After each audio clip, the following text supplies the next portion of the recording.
네, 여러분 반갑습니다. 저는 한국창직역량개발원의 최병철 원장입니다. 최병철 북새통TV를 시청해 주셔서 감사드립니다. 네, 책의 본질은 읽히는 데 있다. 때문에 책을 소장하고 책꽂이에 꽂아둔다면 그것은 책의 본질에 위배되는 것이다. 때문에 그 책을 다른 책을 읽고 싶어 하시는 분들이 있는 곳에 배치해야 된다 해서 작은 도서관 1000개를 건립하려고 하는 목적을 가지고 이 프로그램을 진행하고 있습니다. 많이 관심 가져주시고요. 좋아요, 구독 눌러주시면 감사하겠습니다. 오늘 제가 다루려고 하는 책은 개소리에 대하여 라고 하는 책을 가지고 같이 한번 생각해 보려고 합니다.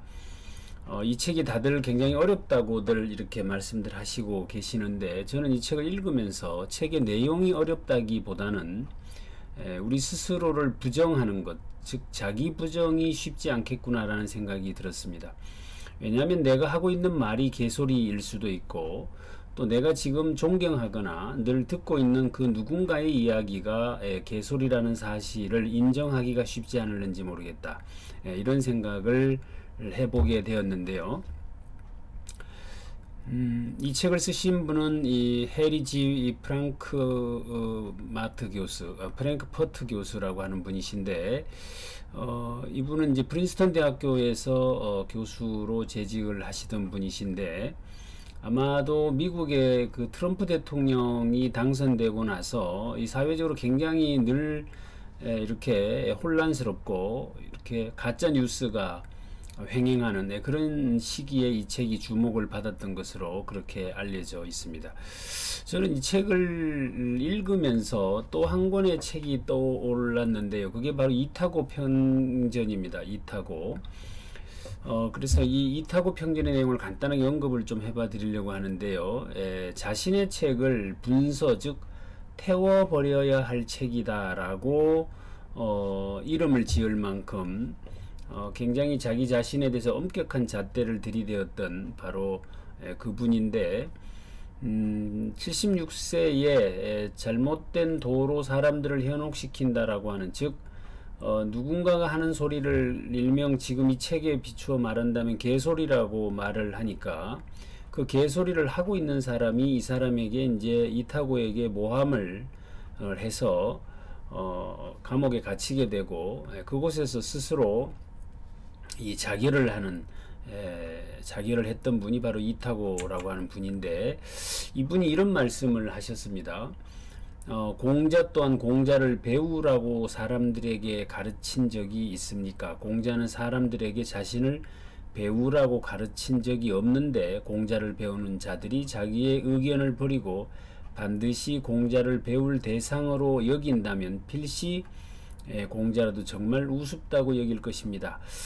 그리고 공자는 자기 자신을 사람들에게 배우라고 말한 적이 없는데, 많은 사람들이 공자를 빌어서, 그 공자의 이야기를 빌어서 그것을 가지고 이 정치에 활용하거나 또는 뭐 학문이라는 이름으로 자기의 이 밥그릇을 챙긴다거나 뭐 이렇게 하려고 하는 행동들이 많아지면서 자기가 하는 행동을 합리화하려고 하다 보니 없는 이야기도 지어내게 되고, 뭔가 자꾸 이렇게 살이 더 붙게 되는 이런 일들을 이제 비판하는 내용이라고 볼 수 있겠습니다.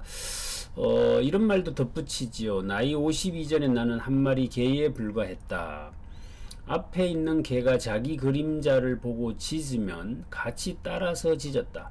만약 누군가 내가 짖는 까닭을 묻는다면 벙어리처럼 입을 다물고 쑥스럽게 웃을 수밖에 없다. 이렇게 이야기를 합니다. 바로 이 점이 어쩌면 이 지금 우리가 오늘 만나보려고 하는 이 개소리에 대하여라고 하는 책도 같은 맥락에서 어쩌면 하고 있는 이야기일는지 모르겠다라는 생각이 들어서, 지금 제가 진행하고 있는 이 북새통 주말 독서경영 아카데미에서는 우리가 하고 있는 말에 대해서 조금 시리즈로 좀 책을 심화 독서를 좀 해보려고 생각을 하고요. 그래서 개소리에 대하여가 끝나면 함석헌 선생님을 통해서 또 말에 대한 이야기를 좀 공부를 해보고, 그리고 나서는 이 이타고의 평전을 가지고 또 한번 진행을 해보려고 이렇게 생각을 하고 있습니다. 자, 이 책의 내용을 이제 본격적으로 한번 살펴보도록 하는데요. 사실 부처님이 그 열반을 하시고 난 뒤에 거기에 모인 제자들이 결국엔 그 세상으로 퍼져서 부처님의 가르침을 사람들에게 전파하는 과정에서 굉장히 많은 이런 이 허구적인 내용들이 포함되어져서 미화되거나 부풀려졌다라는 것들은 우리가 익히 알고 있는 내용이죠. 때문에 우리는 이 사람들이 하는 약간의 그 허구, 상상력을 기반으로 한 이 허구라고 하는 것이 무조건 나쁜 것이다 라고 이야기하기에는 좀 무리가 있는 것도 사실이죠. 하지만 그것을 조금 구별해서 우리가 들을 수 있는 능력은 갖추고 있어야 한다. 왜냐? SNS를 통해서 수없이 쏟아져 나오는 뉴스들, 정보들, 이런 것들이 과연 사실이냐에 대한 것들을 우리가 구별하지 않고 무조건 믿고 따른다면 뭐 그것 때문에 생겨나는 부작용을 넘어서라도 우리 스스로의 삶이 복잡해지지 않겠느냐라는 생각을 해보게 되는 것입니다. 그래서 이 책의 서두에 이렇게 나오죠. 개소리가 만연하다. 그런데 우리는 그것을 당연하게 여긴다. 때문에 우리는 개소리에 현혹되지 않을 정도의 능력은 갖추어야 한다. 이렇게 소개를 하고 있는 것입니다. 자, 제가 20은 20이다. 이렇게 적어 놓고 이것은 20은 20이다 라고 말을 하면 이것은 사실입니다. 그러면 22는 22다. 이렇게 한글로 표기를 하는 것도 특별히 뭐가 문제가 있다라고 볼 수 없겠습니다. 그래서 20은 22다 라고 제가 주장을 한다면 여러분들 어떤 생각이 드십니까? 이 말도 안 되는 이야기이지요. 하지만 이렇게 말을 하고 있는 제가 무엇을 의도했겠습니까? 이것이 어떤 유머이기도 하고 우리가 하고 있는 논리의 모순성을 설명해 주려고 하는 그런 목적을 가지고 했다면 이것은 순수한 어떤 목적이 있는 것이지만, 이런 이야기를 해놓고 제가 또 다른 이야기를 덧붙인다면 저는 저를 논리성 있는 어떤 사람으로 보여주려고 하는 허세가 개입되어져 있다라고 본다면 이건 개소리인 것이죠. 해서 이 어떤 구별력을 가지는 것이 굉장히 중요하다라는 생각이고, 이 제자백과 이야기를 해보면 저는 이 개소리가 가장 횡행했던, 가장 많이 이렇게 오고 갔던 시대가 언제냐를 한번 본다면 저는 이 춘추 전국 시대를 꼽을 수 있을 거라고 보는데요.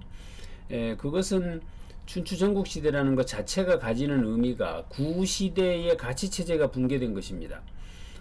그러니까 기존의 이 뭐 석기 또는 이 청동기 시대를 끝을 내고 철기 시대로의 전환, 그로 인해서 생산물, 농산물들이 생산이 많아지고 그것이 이제 저장되어지고 그것도 유통되어지고, 이렇게 하면서 새로운 신흥 계급들이 출현을 하게 되고 그들이 부와 권력을 가지게 되면서부터 일어나는 현상, 일어났던 그 일들이 바로 춘추 전국 시대의 그 권력 투쟁, 권력 다툼의 시대였다라고 볼 수 있을 것 같습니다. 그렇다면 그동안의 구시대의 어떤 가치체계 전체가 일순간 붕괴되는 그런 시대를 맞이했다 때문에 새로운 어떤 가치체계가 필요했을 것이다 라고 하는 것을 볼 수가 있고, 그런 새로운 가치체제를 대안으로 제시하는 사람들이 나타나기 시작했고 그들을 우리는 제자백가라고 불렀습니다. 그들은 자신이 가진 새로운 가치체계를 선택해서 국가를 경영하려고 하는 사람들과 이렇게 만나게 되어질 경우에 일순간 신분 상승을 누릴 수도 있는 이런 기회의 목적, 그것으로 이제 수많은 이런 제자백가들이 탄생을 했다라는 논리고, 대표적으로 우리가 잘 알고 있는 이 맹상군 같은 경우는 식객이 3,000명이 넘었다고 이야기를 하죠. 그러니까 자기 집에서 먹고 자면서 이런 자신의 나름대로 어떤 논리를 이렇게 이야기해 주는 이런 사람들이 3,000명이 넘었다라고 하는 것은 그 당시 어느 정도의 수많은 이 사람들이 자신의 새로운 가치를 주장했는지를 짐작할 수 있을 것 같고요. 이렇게 해서 나름대로 이제 그것이 이렇게 체계화되어지고 나름대로 세를 가지게 되었던 것들, 우리가 잘 알고 있는 뭐 공자나 맹자나 또는 뭐 노자, 장자 뭐 이런 분들, 뭐 순자까지 뭐 이런 분들이라고 우리가 이해를 한다고 보면, 지금 우리 사회에 난무하는 이 가짜 뉴스나 일명 이 책의 저자의 표현대로 한다면 이 개소리가 이렇게 난무하는 이유가 무엇일까를 한번 들여다본다면, 지금 우리가 살고 있는 이 시대 또한 예외 없이 지금 기존의 가치 체계가 붕괴되어지고 있고 새로운 가치 체계가 들어서고 있는 그런 시대를 맞이하고 있는 것이 사실이지요. 기존까지 예를 들면 이 누군가를 만나서 하던 모든 일들이 이 언택트의 개념으로 전환되어지고 있고, 실제 상황에서만 이루어지던 일들이 가상의 상황에서도 이루어지는 이 메타버스라고 하는 새로운 것이 출현을 하고 있고, 편지글이나 써서 이렇게 주고받던 그런 소통이라고 하는 것이 지금은 뭐 인터넷을 넘어서 모바일, 이제는 SNS로 뭐 실시간 얼마든지 세계 구석구석과 연결되어질 수 있는 이런 세상을 살다 보니, 기존에 우리가 맞다고 주장했던 어떤 가치들이 지금도 맞느냐라는 질문 앞에서 자유로울 수 없다. 때문에 우리 사회는 지금 수없이 많은 이 가짜들이 말이라는 형태로 누군가에게 전달되어지고 있다. 때문에 우리가 춘추전국 시대를 거의 500년 역사를 보는데, 우리가 이런 혼란스러운 상황을 500년 이상 끌고 갈 수는 없을 것 아니겠느냐라는 관점에서 본다면, 결국 무엇이 가짜인지 무엇이 가짜가 아닌지, 또는 무엇이 개소리인지 아니면 무엇이 개소리가 아닌지를 구별하는 능력을 우리가 갖추는 것이 굉장히 이런 혼란함을 단축시키는 효과가 있겠다라는 생각에서 이 책을 한번 접근을 해 보신다면 좋겠다라는 생각이 듭니다. 자, 이 책에서 이 맥스 블랙이라는 사람이 쓴 이 협잡의 만연이라는 책에 나오는 이 협잡에 대한 정의를 가지고 이 책이 시작이 되게 되는데요. 이 협잡이라는 단어를 누군가가 자신의 생각이다, 느낌 또는 태도에 대해서 특히 허세를 부리는 말이다. 그래서 의도적 기만을 목적으로 설계된 부정확한 진술을 협잡이라고 한다라고 이야기를 합니다. 그래서 이 허튼 소리, 쓸데없는 말, 말도 안 되는 얘기, 실없는 소리, 헛소리, 사기, 엉터리 등 이런 말들을 이제 협잡이라고 이야기하면서, 여기서 우리가 이 거짓말이라는 단어와 개소리라는 단어를 끄집어내려고 내는 과정으로 이 책이 시작이 되고 있다라는 점을 말씀을 드리고, 다음 시간에 또 이어서 말씀을 드리도록 그렇게 하겠습니다. 수고하셨습니다.